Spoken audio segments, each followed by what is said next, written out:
Questions 21 to 25 of the 2001 Grade 9 Pascal Math Contest.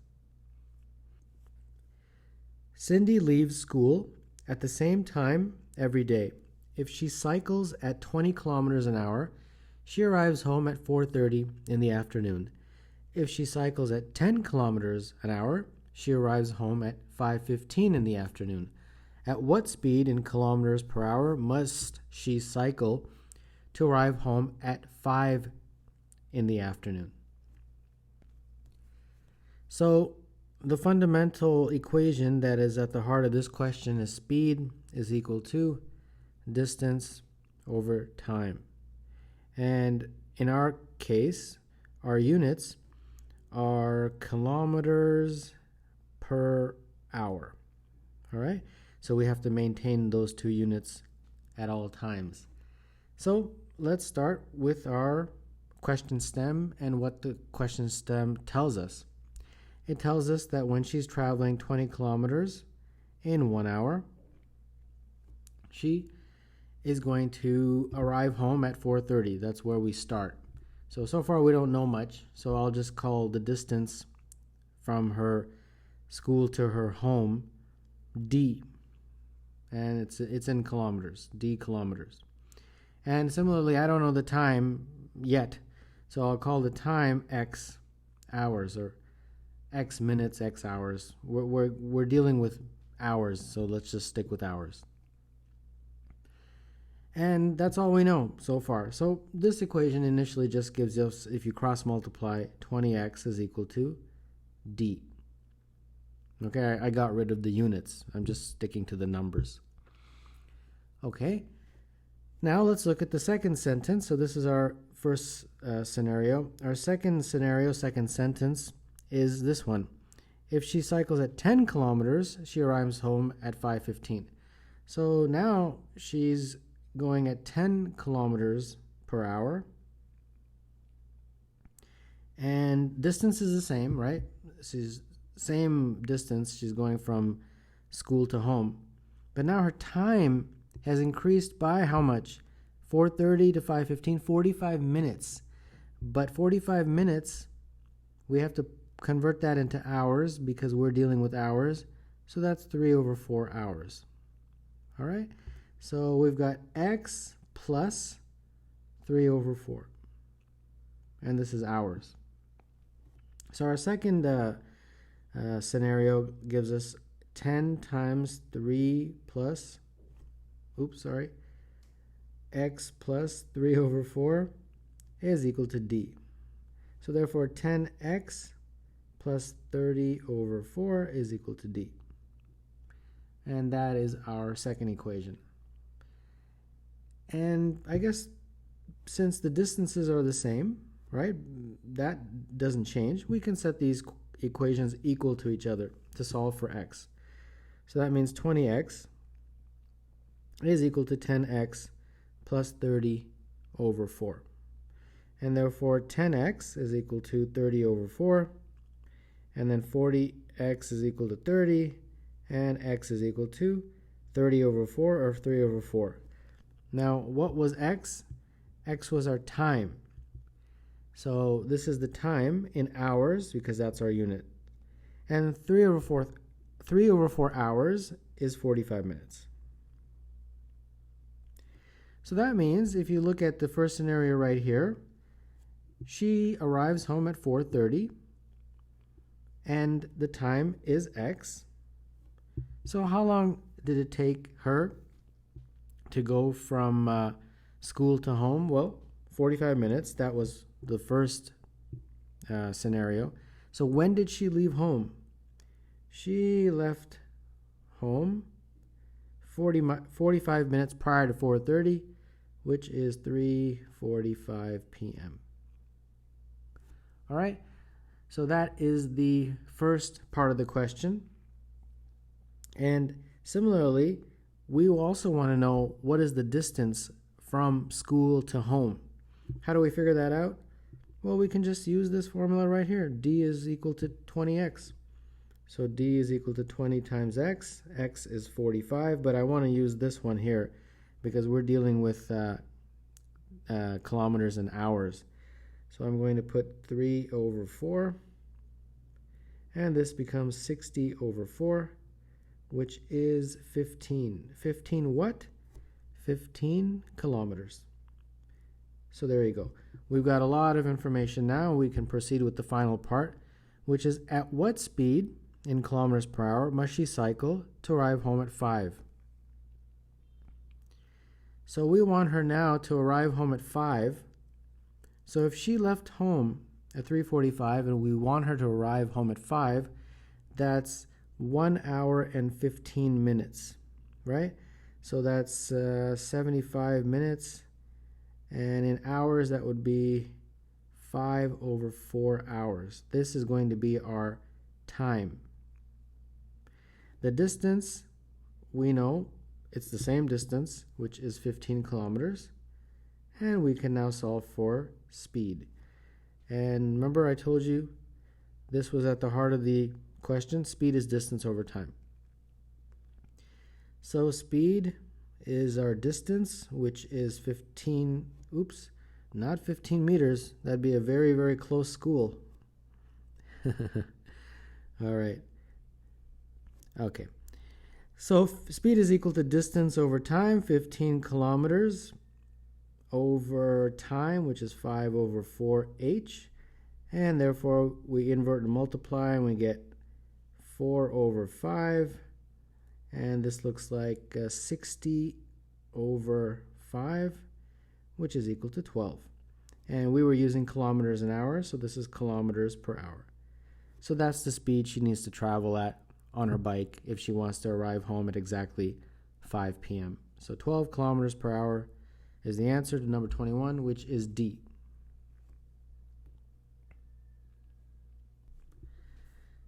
In the diagram, AB and BD are radii of a circle with center B.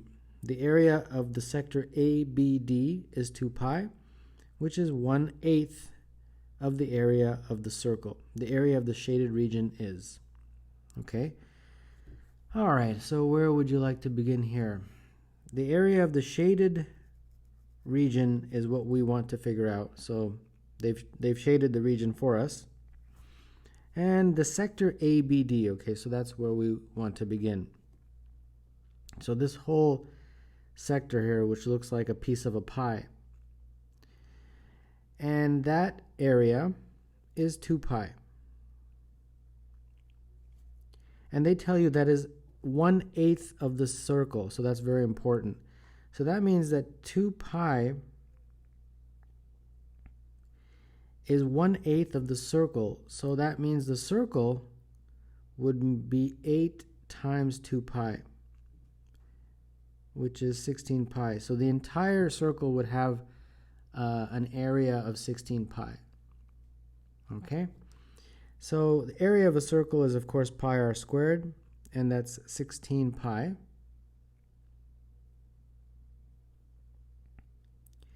So we can figure out the radius. Pi's cancel, we get r squared is equal to 16, and therefore r is equal to 4. All right? So that means that this is 4, and this whole distance is 4, like that. Okay, now I really need to know this angle here, that angle right there that I drew. So that angle I'm going to figure out as follows. I don't know that angle, so I'll call it x for now. X over the entire angle all the way around, like that, would be the same as the ratio of the areas. So the area of the segment or sector, which they told you is 2 pi, all over the total area of the circle, which is 16 pi. Okay? That's a very important relationship. So this becomes x over 360 is 1/8, like that. As the pi's cancel, and you get 2 over 16. So we get 8x is equal to 360, and therefore x is equal to 45. So this angle here is 45, like that. Now, this here is a right angle. So, since the sum of the angles of a triangle are 180, this angle is 45. And if that's the case, these two sides are the same. It's an isosceles triangle, right? And we can label that M. Okay? And that helps us out tremendously because now we can solve for M using Pythagoras. M squared plus M squared is equal to 4 squared. So 2M squared is equal to 16. M squared is equal to 8. M is equal to the square root of 8. All right? And however you want to write it, some people like to reduce this to 2 root 2. That's perfectly fine. Now finally we have to figure out the area of the shaded region. Well, the area of the shaded region is basically the area of the segment, the sector rather, that whole thing, minus the area of that triangle. Okay? So let's write that out a little bit better instead of having these weird shapes. So area of the shaded region, AS, is equal to the sector. Is that what they're calling it? Yeah, sector ABD. Sector ABD minus the area of the triangle. Okay, no problem.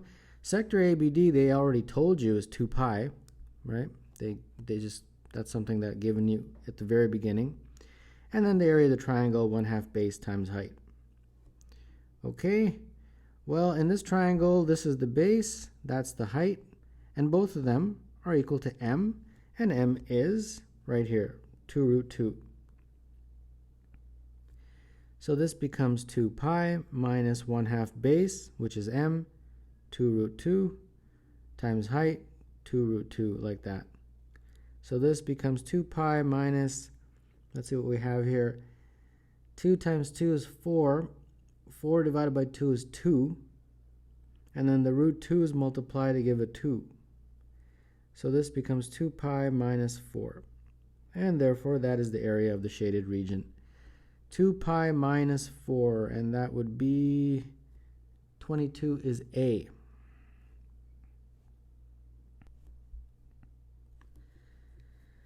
Five points rather, are located on a line when the 10 distances between pairs of points are listed from smallest to largest.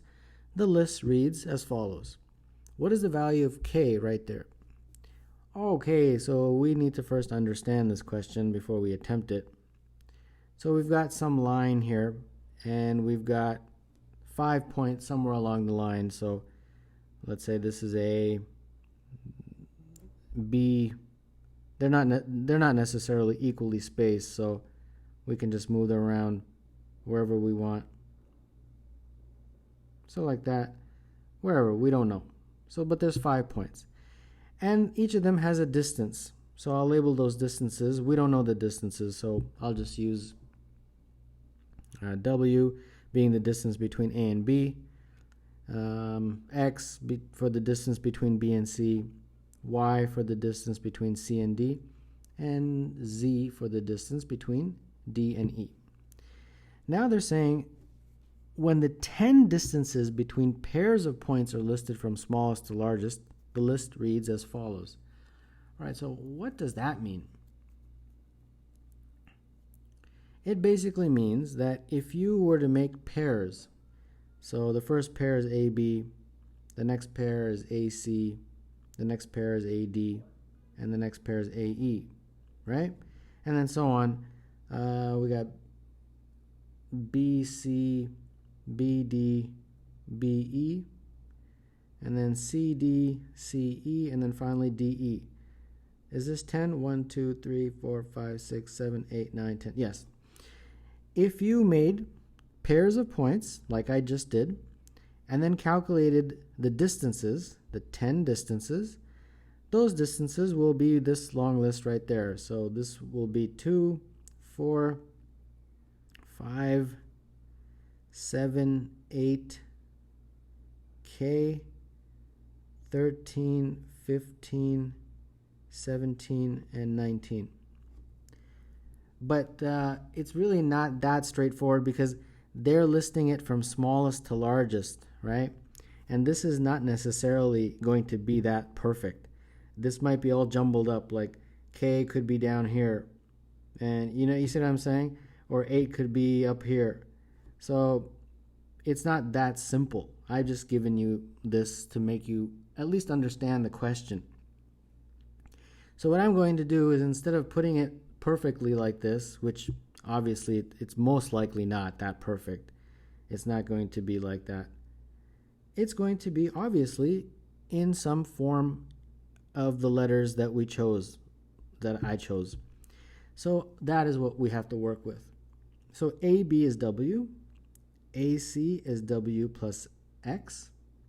Let's do this carefully here. AD is W plus X plus Y. AE is W plus X plus Y plus Z. This is the whole thing. And BC is X. BD is X plus Y. BE is X plus Y plus Z. CD is Y. CE is Y plus Z. And finally, DE is Z. All right, that's very important. Now, one thing is for sure, that the longest distance is 19. So 19 must be the whole distance from A to E. And therefore, that's this one right here. So this equals 19. That's, I think, the only one that we can actually be sure of. Everything else is sort of a we don't know yet kind of situation.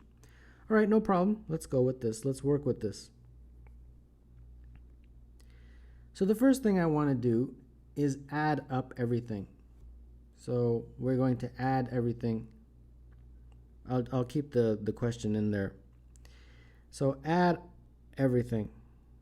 Add it all. Okay? So the first thing is, these are the distances. We can't label them perfectly like 2, 4, 5. We don't know. We don't know which one. Like I said, 4 could be down here. It's not necessarily up here. So I can't label it perfect. But I know one thing is for sure, that the sums are equal. Regardless of the order, the sum of all of this equals the sum of all of this. That I know. So let's do that. So we got 2 plus 4 plus 5 plus 7 plus 8 plus our k plus 13 plus 15 plus 17 plus 19 is equal to this whole thing. So we got here, let's see, 4 w's. We got, how many x's? 6 x's. Y's, we have 1, 2, 3, 4, 5, 6 y's. And z's, we have 4. So this becomes, add up these numbers, we got 90 here. 90 plus k is equal to 4w plus 6x plus 6y plus 4z. All right? And I can factor out a 2. And if I do, I get that expression right there. Okay. So factoring out the 2 really helps, because it tells us that 90 plus k is divisible by 2, because these are all integers that we're working with, right? They're distances. And they've even told us right there all the distances, and none of them are fractions or, decimal points and all that.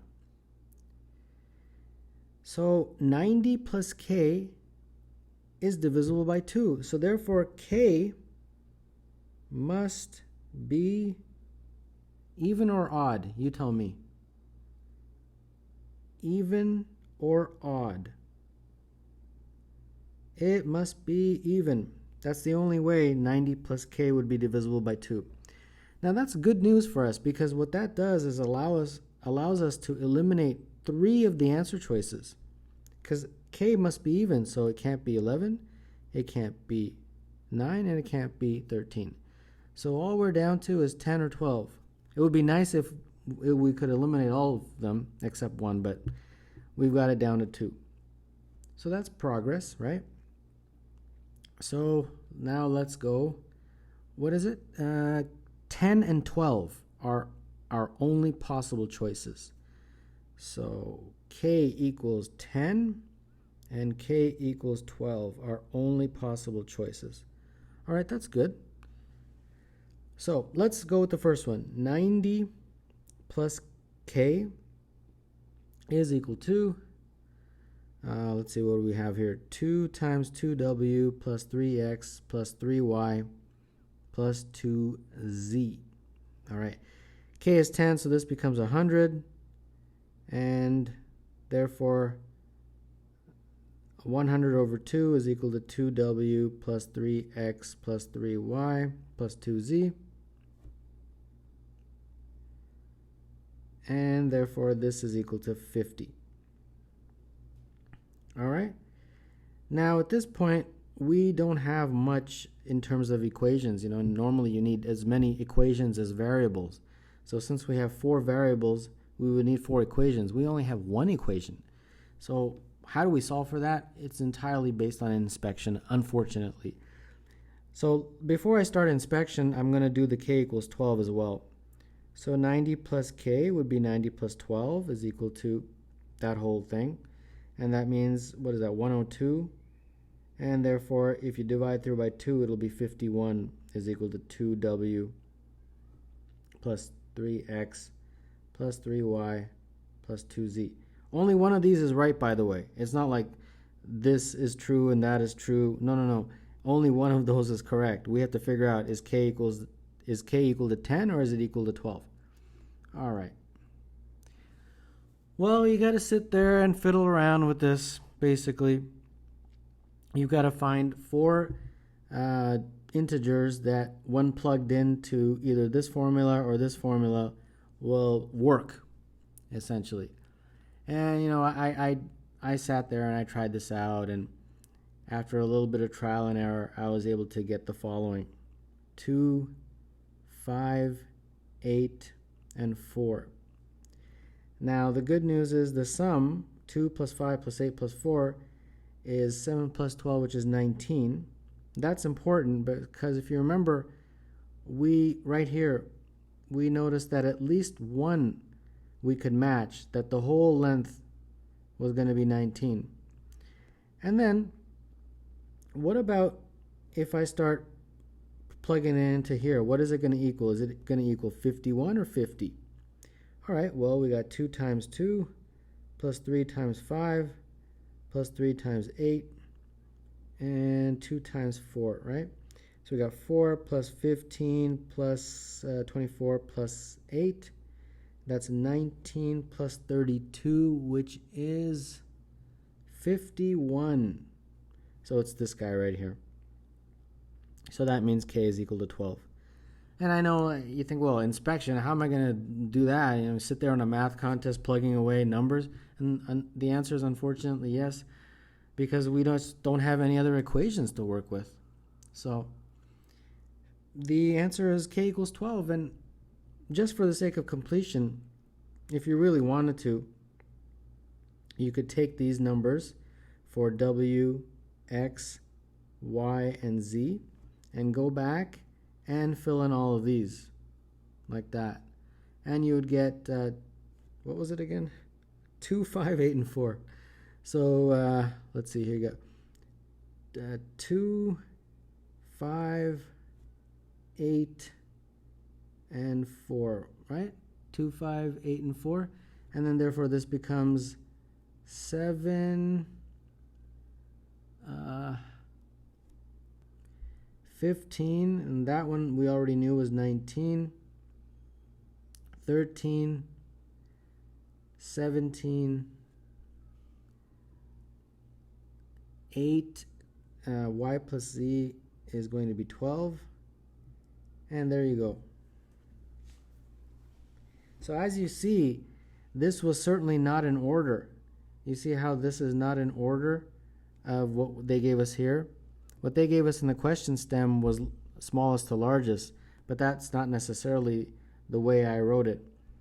So there you go. Big long explanation to figure out that k is equal to 12. So 23, the answer is E.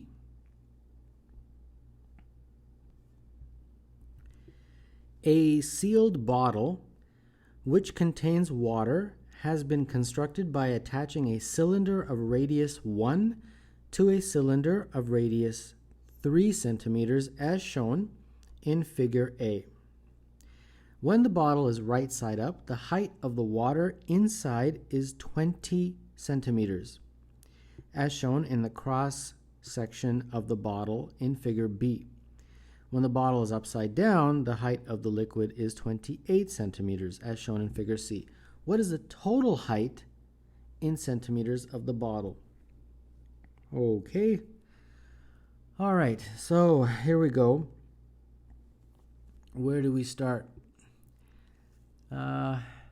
Well, I think the first thing we can do is first figure out what is it that they're trying us to solve. So what I've done is I've drawn a little bit of a diagram on the side there, and I'll just label it very briefly. This part here, from here to here, I will call H, big H. And this part from here, top to bottom, I will call little h. What they want us to figure out is the total height. So they want us to find big H plus little h. All right? That is what they want us to find in the question. And therefore, we can proceed from there. Now I'm going to blow this up a little bit here, just so that you get an understanding. And then I can always bring it back down. I just don't want you to have to squint to see what I have to write here. Now I'm going to label these, so you're going to have to just bear with me.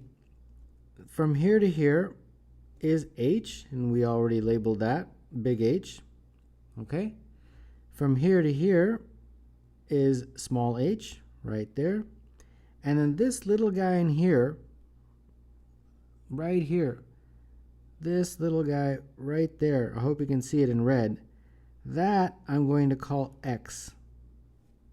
Okay? Because this 20 all the way from top to bottom is not from there to there. I almost missed that because, you know, if you don't look closely enough, you think, oh yeah, that's just this h. No, no, no.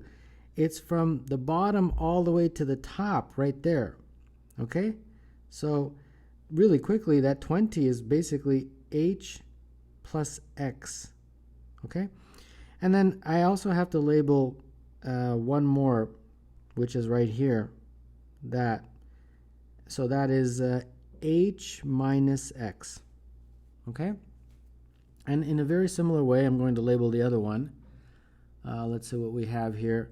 From here to here, it's the same. You're just flipping it upside down. So that is going to be h from all the way from there to there.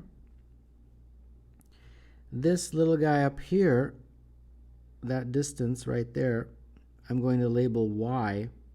Probably do it on the other side there. Y. And therefore, from here to here has to be h minus y. And from here to here is small h. And I think that completes the labeling of the diagram. So I can squeeze this back down and fit in everything. All right, great. So now that we labeled our diagram, let's calculate the volumes. Figure B, figure C. Volume of figure B is pi r squared times height for the big part plus pi r squared times height for the little part. And what is the two parts? If you draw a line there, the big part is this one and the small part is that one. Basically, you break it up into two rectangles.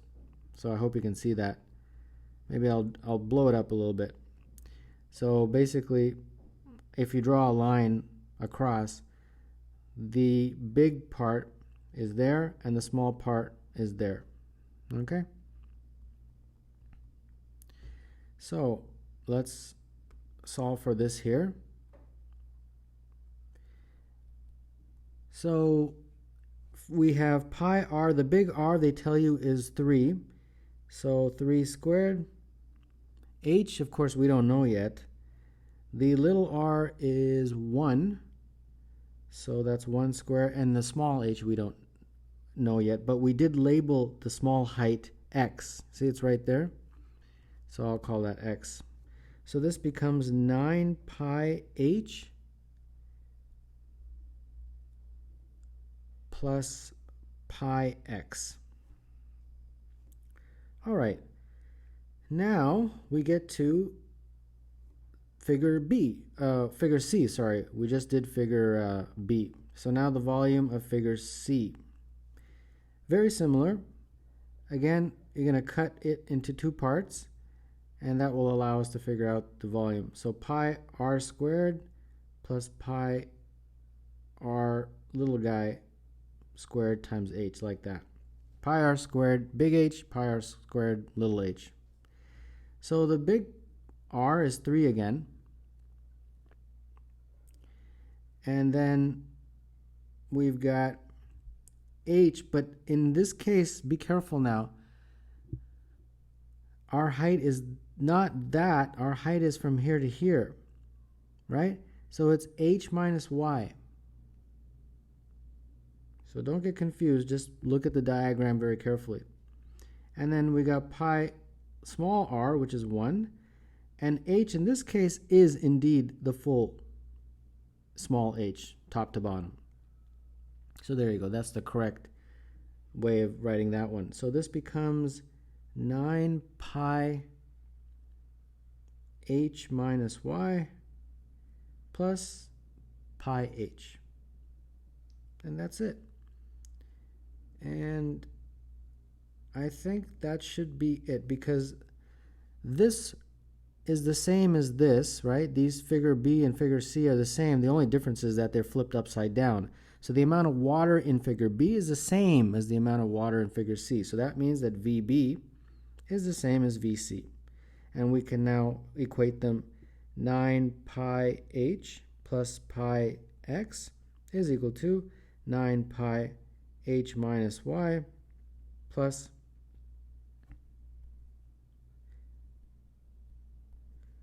pi h. All right, so this is what we're going to use to figure out what we need. And before we do that, there's a couple things that, of course, are pretty obvious, and that is that the big H plus x, they've told you, right, is 20. And I think I mentioned that too earlier. I said be careful. Don't think that h is equal to 20. 20 is actually big H plus x. So I'm going to write that over here. 20 is equal to big H plus x. Any other relationships? Well, yeah, well, figure C has got to give us a relationships for 28, right? 28 equals something. It equals what? Our small h plus big H minus y, right? Yeah, exactly. All right, that's all the information we need to go ahead and figure this out. So we're going to proceed with this equation. So here we go. So we got 9 pi h plus pi x is equal to 9 pi h minus y plus pi h. All right. Does anything cancel? Yeah, the pi's all go. Okay, that's great. So the pi's all disappear. You can just divide both sides by pi. All right, great. Now at this point, we most likely are going to have to substitute because we have too many variables here. So for this big H, I'm going to use this one here. It will be 20 minus x, right? 20 minus x, like that. Plus x is equal to 9. H minus y. H minus y. I'm going to use this one. H minus y is going to be 28 minus h. If you just manipulate that one. And that's it. Okay. We are getting somewhere here, I think. So this one is 180 minus 9x plus x is equal to 252 minus 9h plus h. So 252 minus 180 is 72. Let's see here. This becomes minus 8x. This over here is minus 8h. Bring it over and it becomes 8h like this. Factor out an 8 and you'll get x minus h is equal to 9. Okay, x minus h is equal to 9. And therefore, h minus 9 is equal to x. And what I can then do at this point is substitute this into this one right here. And I hope that helps us. So 20 is equal to h plus x. And therefore, h is equal 20 is equal to h plus h minus 9. And therefore, h plus h is equal to 29. All right, great. And that, if you remember, was what they wanted us to figure out. Find big H plus little h. Big H right here plus little h. And we did that. We got it to be 29. So the answer to number 24 is A. A palindrome is a positive integer whose digits are the same when read forwards or backwards. For example, 2882 is a 4-digit palindrome. 49194 is a 5-digit palindrome. There are pairs of 4-digit palindromes whose sum is a 5-digit palindrome. One such pair is 2889 and 9339. How many such pairs are there? Okay, so first let's understand this question before we proceed with it. They are saying that you have a pair of palindromes that are each 4-digit numbers, 2882 and 9339. So individually, each of these are 4-digit palindromes. And when you add them, which in this case is 12221, this also becomes a palindrome, but this time it's a 5-digit palindrome. Okay? And that is the explanation and the example. And this is one such pair. They want you to figure out how many such pairs are there. So pairs of two numbers where each of the numbers are palindromes and are 4 digits, when added, will result in a 5-digit number that is also a palindrome. Okay? So what we will do initially is use some letters to describe or represent each palindrome that's 4 digits. The first one I'll call A, B, B, A, and C, D, D, C. And when you add them up, they will give a 5-digit palindrome. So I will call it G, E, F, E, G, like that, okay? Now we don't know what these letters are, but this is just a representation. Now let's try to figure out some clues here as to what this possibly could be in terms of numbers. The largest possible 4-digit number is 9999, correct? And interestingly, that's also a palindrome. So if you add two of them, very similar to what I did up there, you would get a sum of 19998. So this is the maximum sum of two 4-digit numbers. So therefore, the maximum value for this first digit is a 1. You can never get anything greater than a 1. Can you get a 0? Well, you can, but if you put 0 there, it's not a 5-digit number anymore. We want a 5-digit number, a 5-digit number that's a palindrome. So that basically means that this G is a 1. That's the only way this can work. So that becomes a 1, like that. And therefore, this G is a 1. Okay?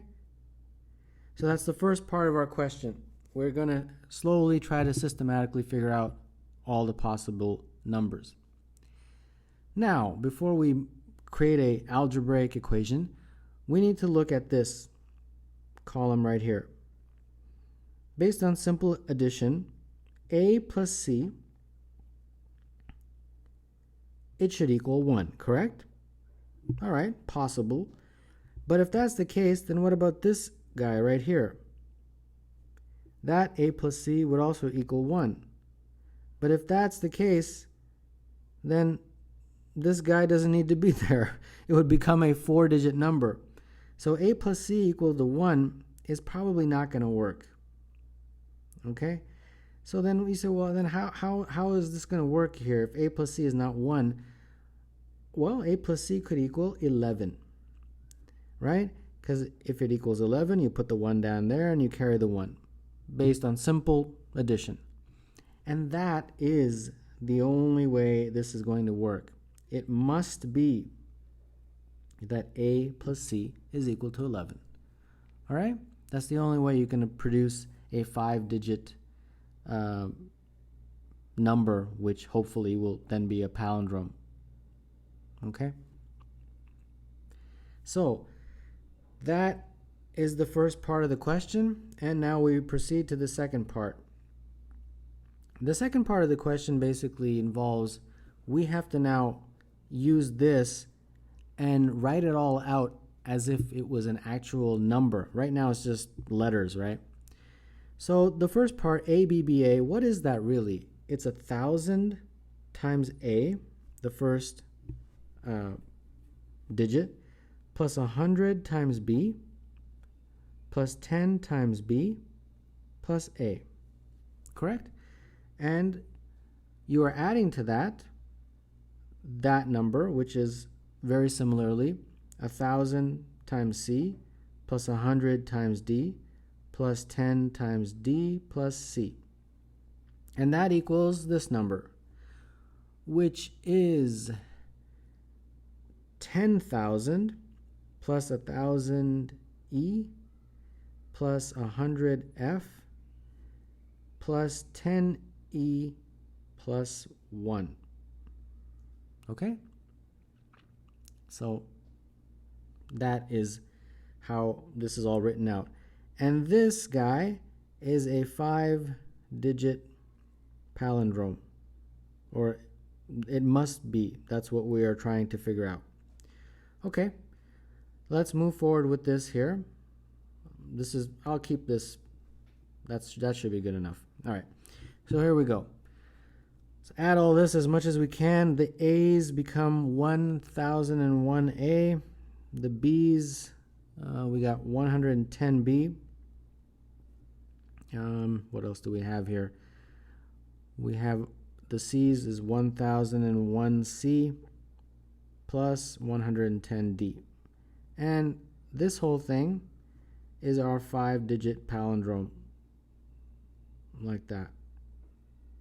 We are concerned really with trying to figure out A, B, C, D, and E, like that. So on the left side, the 1001, we can probably factor A plus C, and the 110 we can factor B plus D, like that. And the right side is our 5-digit palindrome. Okay? So hopefully so far you're not lost. Now, this is where the magic comes in. A plus C we have determined must be 11. So we can put that in there. 1001 is 11 plus 110 plus B plus D, like that. And therefore this becomes 11011 plus 110 B plus D is equal to a palindrome. And that's about as far as we can go there. So now at this point, we've got to figure out a table here. We've got 11011 and we have B plus D. If we choose different values, what will be the result? The result has to be a 5-digit palindrome. Okay? So let's see what we get. And first of all, B plus D, B and D are digits, right? So the lowest possible sum is 0 and 0. So that's 0 plus 0 like that, which would be 0. And the highest possible sum if both of them were 9s. So 9 plus 9, which is 18. And we have to figure out the value of this for each of these. So 1, 2, 3, 4, 5, 6, 7, 8, 9, 10, 11, 12, 13, 14, 15, 16, 17, and 18. Great, I fit them all in. All right, let's go with this now. So when it's 0, it just becomes 1, 1, 0, 1, 1. Is this result a 5-digit palindrome, which is what we want? And the answer is yes. So great, we got our first scenario here. B plus D is equal to 0. And if we keep going, the math in this is pretty straightforward. You're just adding 110 each time, so it shouldn't be that hard. So this is going to be 1, 1, 1, 2, 1, 1, 1, 3,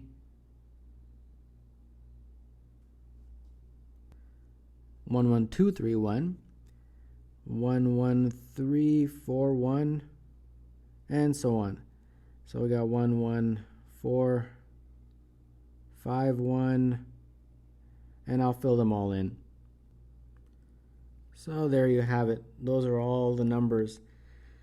So how many of these result in a palindrome? Well, let's see. Let's look down the list. And it looks like the only one is this one here. All the others are not palindromes. So we get a palindrome when B plus D is equal to 0 and when B plus D is equal to 11. So great, we have B plus D, but we have to figure out also A and C, right? Those numbers, that pair, are not just B and D, they involve an A and a C. So now our next step is to figure out A and C, but we know that A plus C is equal to 11, so that should definitely help us out. So remember, we've got two scenarios, B plus D is equal to 0 and B plus D is equal to 11. So now we must figure out values of A and C. A and C, will make a little table. We know that A plus C is equal to 11, right? So that is definitely going to help us. And we have only two scenarios for B plus D. We have B plus D equal to 0, and B plus D is equal to, if you remember, 11. These two scenarios right there. B plus D is equal to 11, like that. Okay, let's proceed with this table. So A plus C is equal to 11, right? So A, for example, can be 1 and C can be 10, correct? No, because they have to be digits. So that's wrong. A can be 2 and C can be 9, correct? Yes. Is A plus C is 11 in this case? Yep. And B plus D is equal to 0? All right. That's fine. So that's one possibility, right? And that, I'll put the possibilities in brackets like that. I just don't want to get this too confusing. Now, before I continue, I want you to understand what just happened here. Right? You think, okay, you got all these letters. We've created two palindromes. Remember, our palindromes were A, B, B, A, and C, D, D, C, right? All the way at the very beginning, right here. A, B, B, A, and C, D, D, C, correct? So we created two. And we created the ones as follows. For A, B, B, A, let's see, and B and D equals 0, so that means B is 0 and D is 0. That's the only way this will work, right? Because you can't have negative numbers. You can't have 4, negative 2, 6, 1. That's not a number. So what numbers did we create with A equal to 2, C equal to 9, B equal to 0, and D equal to 0? Well, let's see here. We got 2, 0, 0, 2, and 9, 0, 0, 9. These are indeed two 4-digit palindromes, correct? And if I add them, I hope that I get a 5-digit palindrome. And I do. I get this one. So this is what I created. A pair. A pair of two 4-digit palindromes whose sum is a 5-digit palindrome. Okay? Let's keep going here. So for A, we got 3, 8. This checks out. This would give me one more scenario. Okay, and you can write them all out. What else do we got? 4, 7, 5, 6, 6, 5, 7, 4, 8, 3, and 9, 2. For each of these of course will all check out, and for each of these it'll be exactly the same. B is 0, D is 0, and each of these will give us one scenario, one pair. It's better to call it a pair than a scenario. So how many do I have total? I've got 1, 2, 3, 4, 5, 6, 7, 8. I've got 8 pairs. Okay, so what are our answer choices, just out of curiosity here? How many do they say? Ooh, 28, 32, 36, 40, and 44. Okay, I got quite a few more. Oh boy. All right, no problem. But so far you're understanding, right? Now, the only other scenario, the good news is B plus D is equal to 11. Okay, that's it. But B plus D equals to 11, unfortunately, is not as simple as when B plus D equaled 0. In this case, we're going to have a little bit more to figure out. So if B plus D is equal to 11, we've got quite a few scenarios. We've got B and D, let's say, I'll put it here on the side, B and D. We have 2, 9, 3, 8, I hope this looks familiar, 4, 7, 5, 6, 6, 5, 7, 4, 8, 3, and 9, 2. So for each of these, for example, when A is 2 and C is 9, each of these is going to give 1, 2, 3, 4, 5, 6, 7, 8 possibilities for B plus D is equal to 11. See what I mean? You just have to take all of these and throw it into there. I hope that makes sense. And very similarly, for each pair of A and C, like that, you're going to have 8 possibilities. So this will give you 8 pairs, this will give you 8 pairs, this will give you 8, and so on, like that.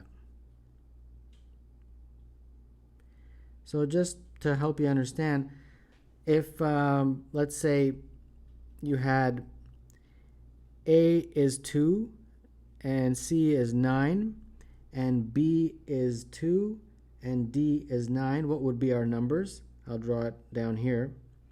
A, B, B, A, and C, D, D, C. It would be 2, 2, 2, 2, and then C is 9, right? So 9, 9, and then what is D? 9. So this is our pair. 2 4-digit palindromes that have a sum which is a 5-digit palindrome. And similarly, you can do the same for B is 3, D is 8, B is 4, D is 7, like that. All right. So now, finally, let's total it all up. All of these. These are all the pairs. So we got 1, 2, 3, 4, 5, 6, 7, 8. 8 times 8 plus 1, 2, 3, 4, 5, 6, 7, 8. 8 times 1. And this looks like 8 plus 64, which is 72. All right, let's go back and see if 72 is one of the answers. And it is not. Oh. Well, that means we double counted then, because I saw 36 in there. Is it? Yeah, I saw 36 in there. Oh, okay. We double counted. All right, no problem. Now you might say, oh boy, what do you mean by that, double counted? Well, I'll explain. So for example, let's just choose one of these guys here. AC, choose this one here. A and C is 4 and 7, and B and D, you can choose, doesn't really matter, 6, 5, right? So A is 4, C is 7, B is 6, and D is 5, right? I'm just giving an example to illustrate why we double counted. If you chose these numbers, what would be our two palindromes, our two 4-digit palindromes? They would be 4664 and 7557, right? And the sum is 12221, like that. Now let's say we chose A is equal to 7 and C is equal to 4 and B is equal to 5 and D is equal to 6. What would be our palindromes for A, B, B, A, and C, D, D, C?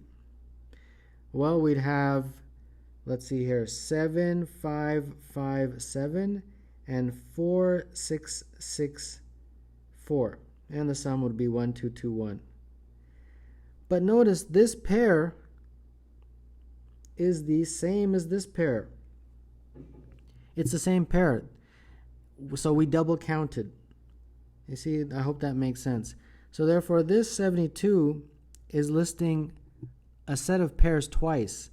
So to get the number of unique pairs,